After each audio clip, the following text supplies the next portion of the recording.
আসসালামু আলাইকুম। সবাই কেমন আছেন? আশা করি সবাই ভালো আছেন। আমি যে আগে থেকে ভিজিয়ে সিদ্ধ করে নিয়েছি ছোলা বুটগুলা। আর এখানে আছে ২টা ছোট সাইজের আলু ছোট ছোট করে কেটে নিয়েছি সিদ্ধ করে। এগুলো এখন রান্না করব। আলু দিয়ে ছোলা বুট ইফতারের জন্য রান্না করব। তো এই জন্য এখানে যে ফ্রাই প্যান বসেছি, পর্যাপ্ত পরিমাণে তেল দিয়েছি। দিয়ে দিচ্ছি পেঁয়াজ কুচি, পরিমাণ মতো মিডিয়াম সাইজের একটা পেঁয়াজ কুচি দিয়ে দিচ্ছি। পেঁয়াজ কুচি দিয়ে এখন একটু নেড়ে একটু লাল লাল করে নেব।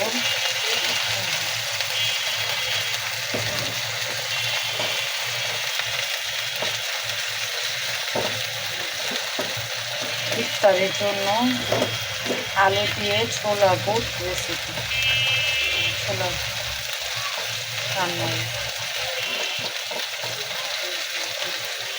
দিয়ে দিচ্ছি 3টা কাঁচামরিচ, দিয়েছি 1 চামচ পরিমাণ আদা বাটা, 1 চামচ পরিমাণ রসুন বাটা,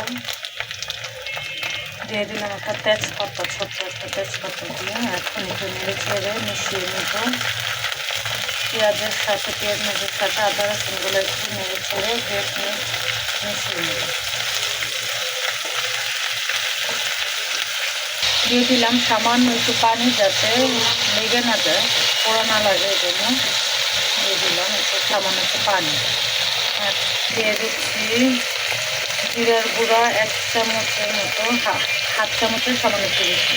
দিয়ে দিচ্ছি 1 চামচ ধনিয়া গুঁড়া, হাফ চামচেরও সামান্য কিছুটা গুঁড়া মরিচ, লাল মরিচ, 1 চামচের মতো হলুদ গুঁড়া, লবণ দিয়ে দিচ্ছি 1 চামচ, 1.5 চামচের সামান্য একটু বেশি, লাগলে পরে দিয়ে দিচ্ছি অল্প কিছুটা গরম মশলা গুঁড়া। আমি গুঁড়াটা দিয়ে দিচ্ছি, আস্ত দিই না যাতে মুখে না লাগে। হাফ চামচের মতো, হাফ চামচের বেশি, 1 চামচের কাছাকাছি গরম মশলা গুঁড়া। জাল আর লবণ আপনারা যতটুকু খেতে পারেন অতটুকু টেস্ট অনুযায়ী দেবেন, জাল আর লবণ। দিয়ে দেবো সামান্য কিছুটা পানি,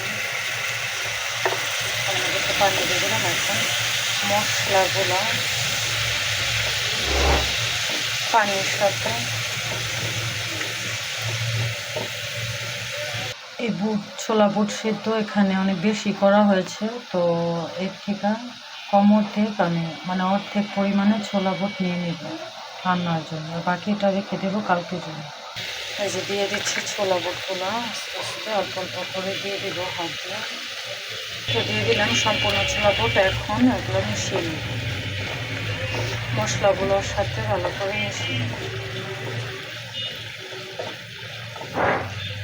সিদ্ধ করা আলু কুচি করে কেটে রেখেছিলাম টুকরা করে, এখন এগুলো দিয়ে দেব।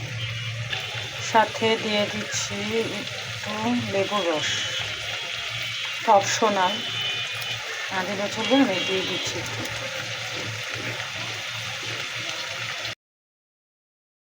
এখন আমি ছেড়ে ভালো করে রান্না করে নেব।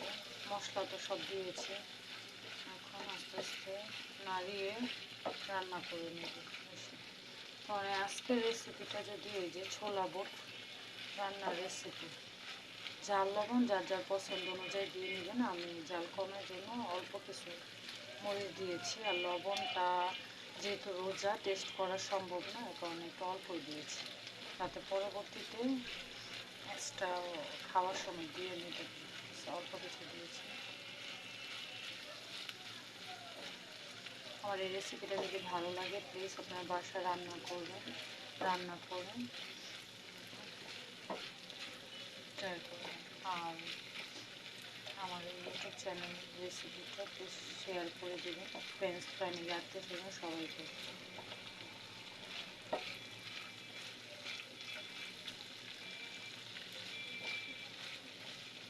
ভুল ত্রুটি হলে ক্ষমা দৃষ্টিতে দেখবেন। আমি ফর দ্য ফার্স্ট টাইম ছোলা বুট রান্না করতেছি ইফতারির জন্য।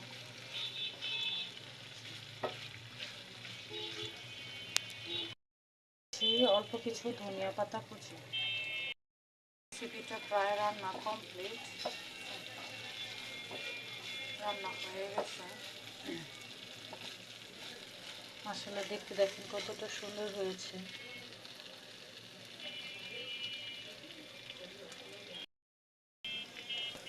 দেখেন আমার রান্না কমপ্লিট। ঠিক আছে, ছোলা বুট আলু নিয়ে ছোলা বুট আলু রেসিপি, ছোলা রান্নার রেসিপি বোনা বোনা কমপ্লিট।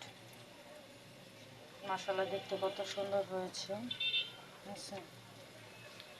সবাই ভালো থাকবেন। সালাম আলাইকুম।